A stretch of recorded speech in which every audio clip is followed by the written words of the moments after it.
in LA, but I think it's really across the whole country. The Border Patrol is supporting the missions and border force. How many agents, if you could talk about that, and where are they, and what unique skill set did they bring that ICE may not have? Thank you, Elliot. Good to see you again. So I do want to talk about the interior enforcement. So I just touched on it a little bit. If you can get through this little area here and think you're free, we're never going to win. There has to be consequences for illegal entry, period. ICE over the years, whether it be the enforcement and removal side or the Homeland Security investigation side, has always come down to the border and supported us historically. But it's a partnership. Department of Homeland Security was created for a reason. We each have our own fundamental capabilities, but we've always worked together. Right now, with the support of the Department of War and with all the infrastructure we're putting down here and the policies, it's given the United States Customs and Border Protection, both the field operations side and Border Patrol, a little flexibility that now we're taking the information that we've been collecting over the years of different individuals, the interviews we do of every single illegal alien at the border, we're taking that information and we're building out an investigative case. We're figuring out where were they going, what were they doing, and we're supporting ICE in those arrests to the maximum extent we possibly can.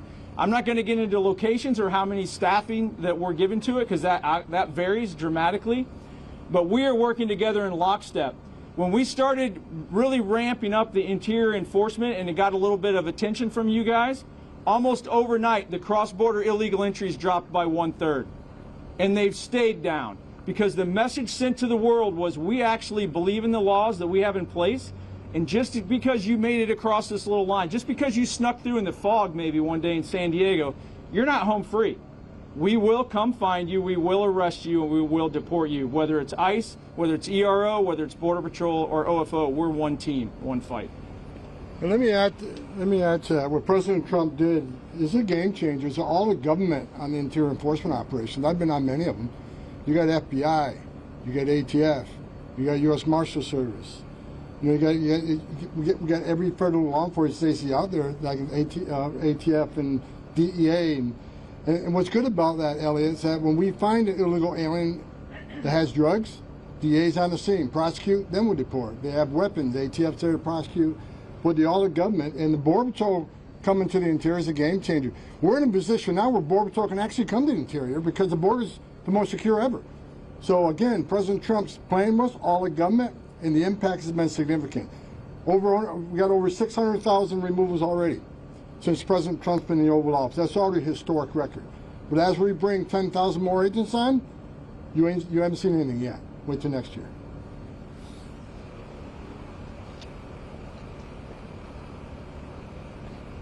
Ms. Homan, the Navy has been given jurisdiction of the stretch of the border here. Tell me how that fits into your plan for increased enforcement borders.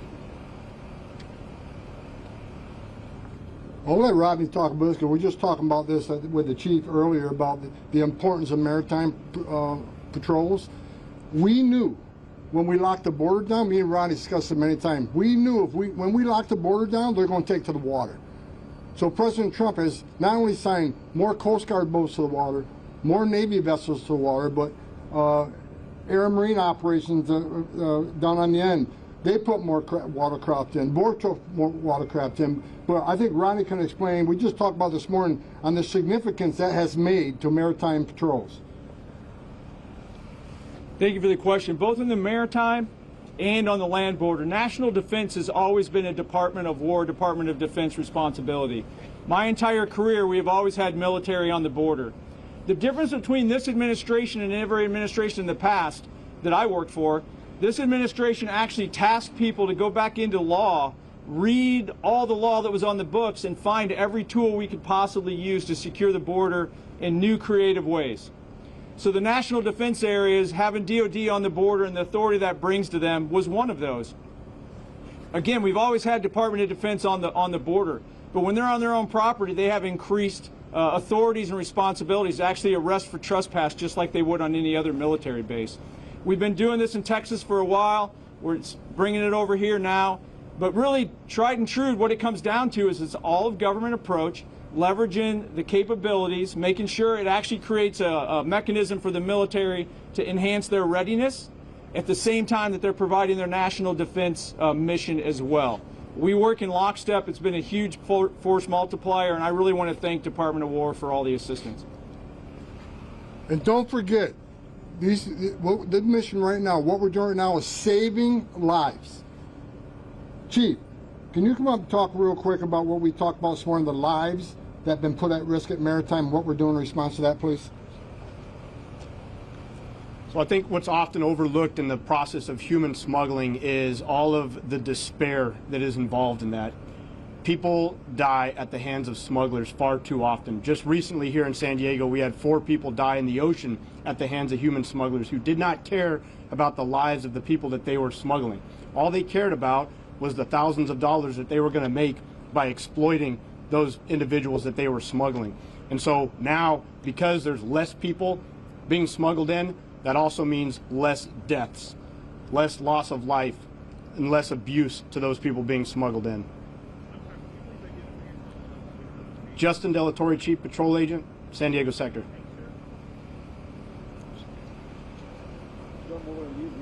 Following up with the territory and the military, what you have to do, I had asked Governor Gavin Newsom's office about that this week, and he sort of pointed out when Border Patrol personnel moving to the interior of the country and not basically doing their jobs here. What's your response to that?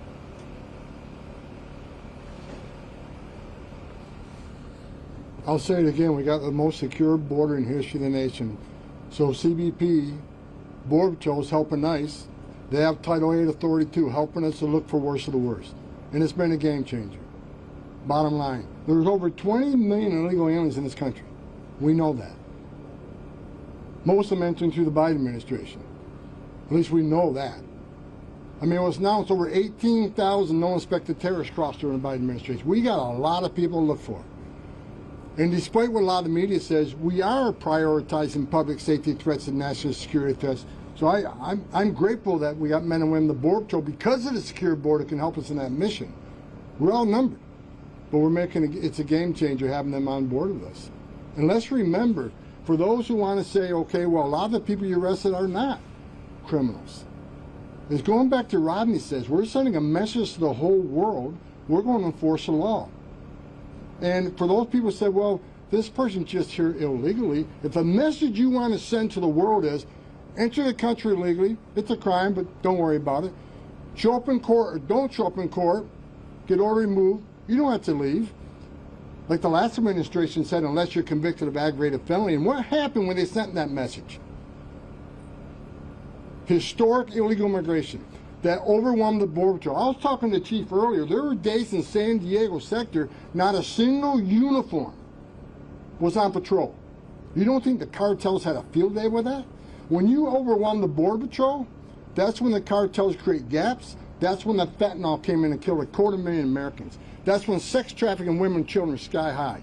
2 million gotaways, 18,000 no-inspected terrorists that was just announced that came in the Biden administration. They're not even counting the 2 million gotaways. Why did 2 million people pay more to get away? Why didn't they pay less to turn themselves into Border Patrol, get released within 24 hours, get a free airline ticket to the city of their choice, get a free hotel room, get 3 square meals a day, and get work authorization within a couple months? Why did 2 million people pay more not to take advantage of that giveaway program? Because they didn't want to be vetted. They didn't want to be fingerprinted. That should scare the hell out of everybody. It does me. And that's why President Trump brought all the government together. DHS, CBP, ICE, we're all working very, very close with the intelligence community, FBI. And you know, and the numbers prove it. We will not rest until we make sure every public safety threat, illegal alien in this country is removed. That's the priority. But if you're in the country illegally, you're not off the table. We'll go give you a due process in court. A lot of the people we arrested, well, a lot of people aren't criminal aliens. A lot of them are fugitives. They've had the due process at great taxpayer expense, but in order removed by a federal judge. We're looking for them, we're going to deport them. If you're in the country illegally, we find you during an operation, we'll put you in front of an immigration judge. He'll make the determination if you should stay or not. We're going to enforce the law. We're sending that clear message. Again, sending that clear message, creating the most secure border in the history of the nation. This makes this country safe again, and is saving lives. The most vulnerable people in the world aren't making that journey anymore. I'm not standing in the back of the tractor trailer with 19 dead people to bake to death. They're not pulling children out of the water or giving CPR to a child that drowned in the river. President Trump's policies are saving thousands of lives. Even the border wall, people say that's a vanity project. You know one of the most important things about the border wall is?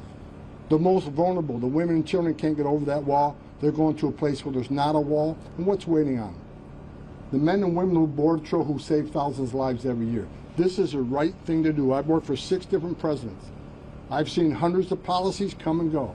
I know what works, I know what doesn't. So doesn't Rodney. President Trump is doing the right thing. Most secure border in history. Thousands of lives saved. Strongest national security we've ever had. I can't let that question go. I want you guys to think about something for a second. So I spent most of my career in this state. I've talked to that individual you just raised that asked that question many, many times. Don't get distracted. When they start talking about, hey, who in the whole of government approach that has legal authority is doing X, Y, and Z, they're distracting you from the mission set, which is to make sure that we know and control every person that comes into this country the best way we possibly can with tax dollars. Please focus on the mission of protecting Americans, and don't allow yourself to get distracted by some of these politicians that want to have a one-off question that literally it's like a little shiny object that draws you away from the focus. It doesn't matter whose authority we're using that day or how we're doing it. It comes back to the tax dollar. And this is what I can tell you President Trump is doing. What I was told to do, what Tom was told to do. Use the American tax dollar the best you can with the laws we have in place to make sure that America is put first, that we protect Americans. And that's what we're doing. It cracks me up when somebody like that wants to talk about, well, why is John doing this instead of Jim? We're protecting America. We're going to do it the best way we think we possibly can going forward, and we're going to use all the authorities we have available to us.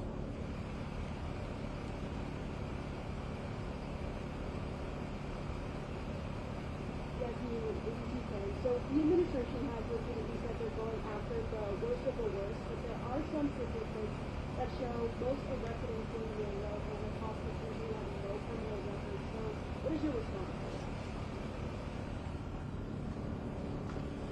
Well, I can tell you everybody arrested and sent for deportation in the country illegally was a violation of federal law. And I just said, we're going to force the immigration law without apology. Well, like I just said, a lot of people we arrest that are not criminals are fugitives. They got final orders issued by a federal judge. And they became a fugitive because they didn't follow the court order. National security threats. Thousands of national security threats have been arrested. Most of them don't have a criminal history because their whole game is to lay low, waiting here to do the dirty deed. But yes, we are enforcing immigration law. And where do we find most non-criminal, non-public safety threat, non-national security? In sanctuary cities, because we're forced into the neighborhood because sanctuary cities won't let us in the jail to arrest the bad guy. The public safety threat, which is safer for the alien, safer for the agent, much safer for the community. So sanctuary cities, you force us into the neighborhood, we're going into the neighborhood. And when we find the bad guy, many times we're with others. If they're in the country illegally, they're coming too. And let's not remember, when people say, well, a lot of these people are just here illegally, they cheated the system. They entered the country illegally, which is a crime. They put themselves ahead of millions of people who are standing in line, taking their test, doing their background investigation, paying their fees to be part of the greatest nation on earth. But these people cheated the system and went to the front of the line. The asylum claims under the Biden administration, millions of asylum claims. Fraudulent asylum claims. If anybody do their research and look at the immigration court data, nearly 9 out of 10 people who claim asylum at the southern border end up with an order removal. They simply do not qualify for asylum. They're not escaping fear and persecution from their homeland because of race, religion, or political affiliation. They're coming here for a better life, and I get that, but it's not asylum. But we have millions of people coming to the border making a false asylum claim. We got thousands and thousands of people that really are escaping fear and persecution from their homeland and need us, need the United States help. And they're sitting in the back of the bus. No, we're going to enforce it. We're going to enforce laws in this country, laws enacted by Congress. And I'll say it again. The rhetoric against ICE and Border Patrol is disgusting and sickening, especially from members of Congress who want to compare them to Nazis and racists. Attacks on ICE is up over 1,800%. These men and women don't hang their heart on a hook every day they come to work. They're enforcing the laws enacted by Congress. So if Congress people don't like what they're doing, then do your job and change the law. That's what the legislator's for. Governors and mayors who constantly push hateful rhetoric against ICE. I said months ago, back in March, if the rhetoric didn't stop, there's going to be bloodshed and people are going to die. People say, well, Homan's a fear monger. How, you know, he's full of crap. We've had people dead. We had people shot. We had agents shot at. We had Molotov cocktails thrown on. We had someone go to Dallas and shoot an ICE facility and actually killed a couple of detainees. It's not a joke. We're enforcing the law. And we can continue to enforce the law because this country's much safer. 600,000, and I'll challenge you on the percentages because I look at the data every morning. Every morning on the way to White House, I look at 22 pages of data. The last data I looked, we've been anywhere from 72% to 59% of everybody arrested is a criminal. Well, some of the media wants to reclassify what a criminal is. Well, a Homan is just a DUI. That's not really a crime. 12,000 people a year die from DUI. It is a crime. So we are prioritizing public safety. Threats of data shows it. But again, we're going to force immigration law. If you're in the country legally, you're not off the table. And as Commissioner Scott says, I would take advantage of CBP Home App. Leave on your own. Leave yourself an opportunity to come back to this country in a legal way. We're the most given nation in the country. We welcome more refugees in this country than anybody. Leave the country on your own and try to come back under a legal program. Because we have to seek you out, find you, and deport you. There are statutory bars that prevent you from ever coming back in this country. So do the right thing. Get your affairs in order and go home. It's the most humane thing to do. Gentlemen, thank you. If you'll indulge me, I have a couple of questions. This is opportunity again. But Commissioner, I wanted to find out how many people are taking advantage of the self-deportation act that you have in the on that. Mr. Homan, if you talk a little bit about how many agents you've recruited and when you anticipate them being onboarded, and talk a little bit about, we haven't seen anything yet in 2026, the public report about you changing the strategy, and that's like going out to the home people, parking lot, and whatnot. I wonder if you could talk about that also. And then finally, the New Orleans operation, can you talk about how 287 is actually going to?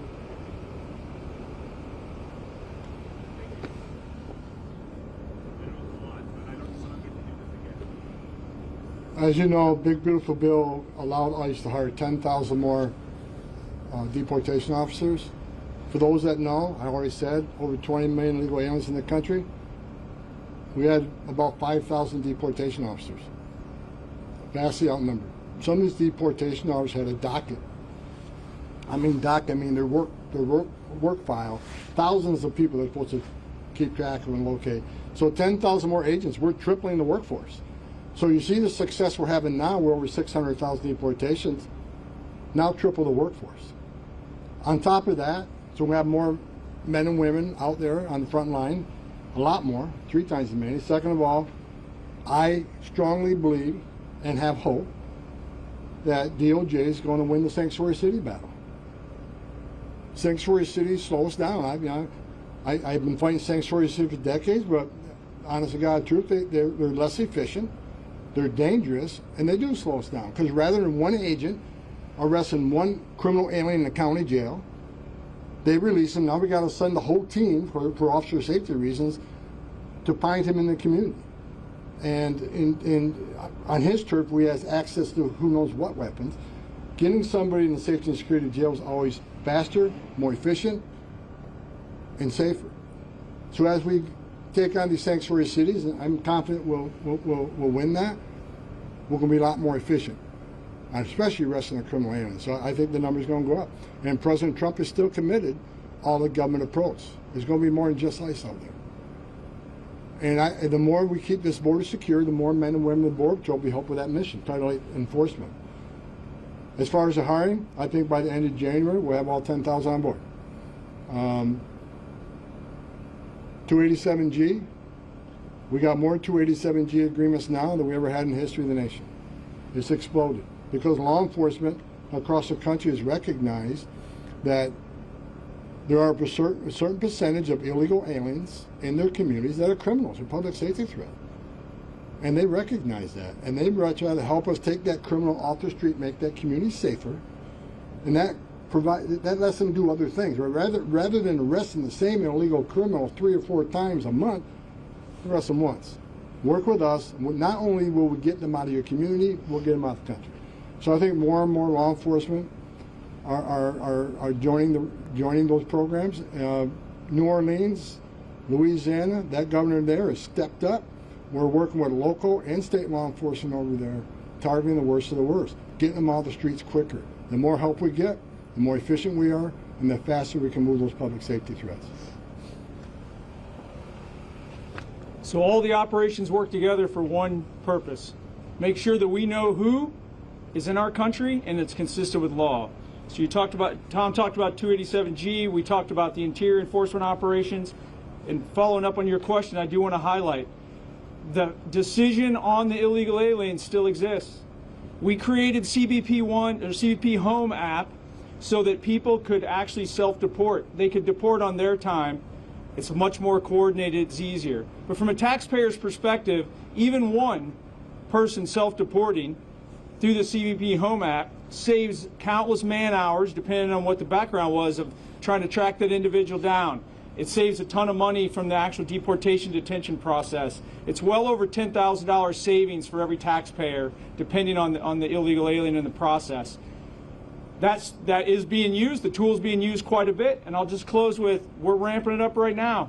And it seems cheesy, but we're calling it Home for the Holidays. And CBP will help you get home safely, commercial airline, however you need it, and we'll give you $1,000 once you're out of the country and back in your home country.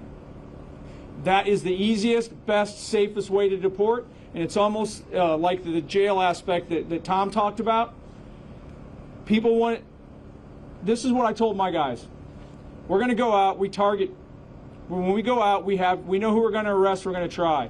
But I refuse to tell federal agents to ever ignore other illegal activity going on in front of them, and being in the country illegally is a crime. The best way you can save us from having that negative interaction is use the CBP Home App. Self-deport.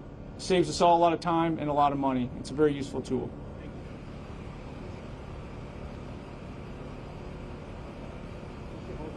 President Trump said that you and Secretary don't get along and both do a great job. Could you speak to those tensions and whether that leadership struggle will come to impact agency goals in 2020? Look, the bottom line is, the numbers I just explained to you show this administration is knocking it out of the ballpark. Rodney's one of my closest friends. We disagree on things. The bottom line is we work together to create the most secure border in the history of this nation. We have record deportations. Secretary's out there doing a great job. I mean, look at the numbers. The numbers are there where they're now. But when you get people with decades of experience, there may be disagreements, but that's been overplayed so much it's ridiculous. We all come to work every day. We're working for the greatest president in the history of this nation. I don't care if you like that or not. I know a lot of people get pissed off when I say that. I worked for 6 presidents. 6. I'm a border guy. No one's done border security, national security, and immigration enforcement better than President Trump. His success is unprecedented. And we're all working for that man. And it's his leadership and his guidance that's caused the success. He brought Secretary Homan, he brought me in, brought Rodney Scott in, brought a lot of good people in, and the success proves it. So despite all the stories out there about we're all infighting, we're a team, and the numbers prove the success of this team. I just wanted to follow up regarding that announcement about the militarized zones here in part of Texas. Can you explain what exactly is that going to look like for San Diego? Is it going to be like this?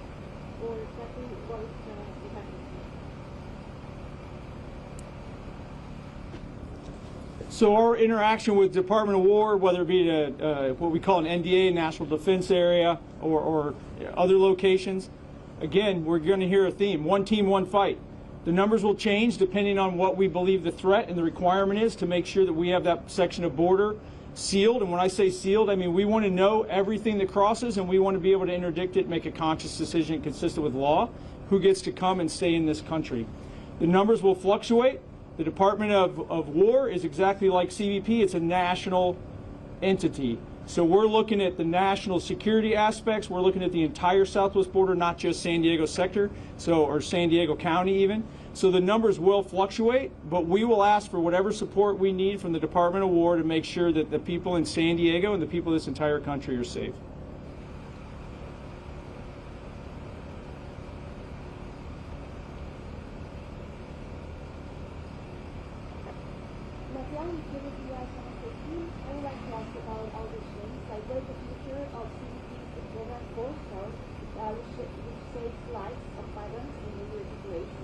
And what the CBP in my current guidelines are now when lives are at risk near the border.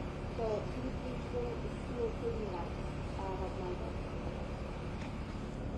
100%. So I'll get into the weeds a little bit on your question, but the number one way that CBP right now today, as we speak, is saving countless lives is we've changed the decision matrix for the potential illegal alien. They're not paying the cartels. We went from 18,000 encounters in the last administration in a single day, with hundreds, probably thousands of miles of border completely unmanned because every agent was taken off of the line and they were dealing with processing fraudulent immigration claims, to the point where we have it today. Less than, on average right now, last 21 days is below 200 illegal entries a day on the entire southwest border. How many people are not going to subject themselves to the cartels? How many people are not going to fall for the cartel's lies that they can cross through the desert west of here without water? How many people are going to not fall for the cartel's lies that Otay Mountain doesn't freeze? I don't know how to put a number on that, but we're saving countless lives. But our investment to making sure we're out there is even more than ever before. Our BORSTAR teams, our search and rescue teams, they're still active. Our beacons are still active. But here's the biggest difference. They're active in the field. They're patrolling in between the ports of entry. They're patrolling up the coast. They're patrolling out in the desert. In the last administration, they were locked in a building, literally processing fraudulent claims. There's probably no way we're ever going to be able to put an actual number on how many lives are being saved by this improved border security. But those of you here in San Diego, I encourage you to think about it for a minute. You have a front row seat and you've seen it. What we're doing today, we did in short spurts in the past. Where you're standing today, there were thousands of illegal aliens pouring here. There's a campground just over this hill that was considered forbidden land back in the 90s and early 2000s because we had given up this territory to the cartels. We proved here in San Diego that when we secure the border, we actually make people a lot safer. We empower the economy, which is why there's housing developments less than a quarter of a mile on both sides of the border now from here, a shopping outlet center that would have never existed, schools that would have never existed, because the men and women of CBP secured this section of border. I also want to remind you, President Trump came here in 2017, talked to the Border Patrol agents, talked to CBP officers, asked what worked and what didn't work. And then he said, I've got your back. I'm going to have policies to make what you did in this microcosm a national issue. We're doing this not just in San Diego. We're doing this across the entire southwest border, expanding up the coast, and we're improving our footprint on the northern border. How do you ever count how many lives you saved? I don't know, but I guarantee it's tens of thousands. We have one last question.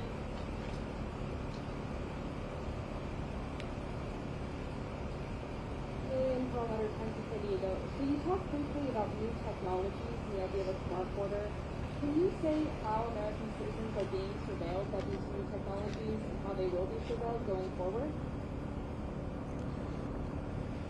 United States Customs and Border Protection is focused on knowing and controlling who and what enters this United States. We're not in the business of surveilling U.S. citizens. That's it.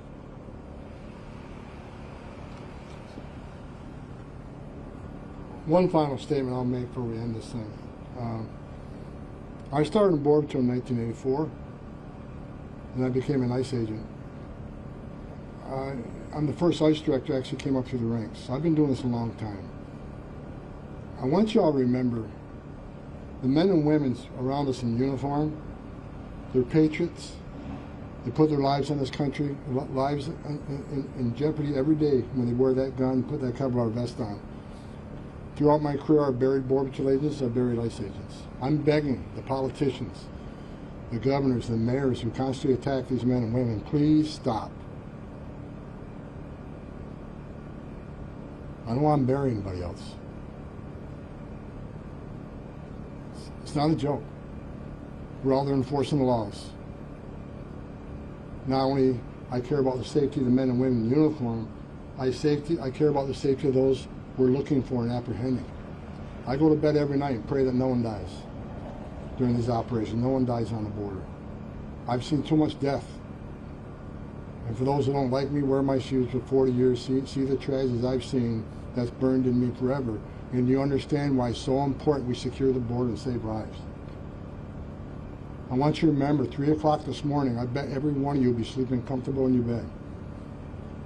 These men and women will be standing on a dirt trail someplace because a sensor went off. Is it just someone coming for better life? Or is it a heavily armed drug smuggler? They don't know, but they're going to take it on. Every night across this nation.